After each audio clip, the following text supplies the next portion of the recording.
పొరబాటున చేజారిన తరుణం తిరిగొస్తుందా? ప్రతి పూటొక పుటలా తన పాఠం వివరిస్తుందా?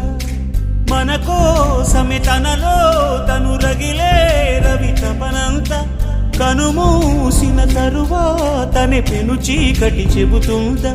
కడతేరని పయనాలెన్ని, పడదోసిన ప్రణయాలెన్ని అని తిరగే ఛాయా చరిత పుటలు, వెను చూడక ఉరికే కథలు, తమ ముందు తరాలకు స్మృతుల చితులు అందించాలా ప్రేమికులు.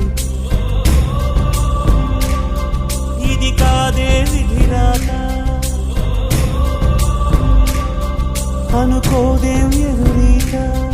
10 నెలలు తనలో నిన్ను మోసిన అమ్మైనా, అప్పుడో ఇప్పుడో తనని కలను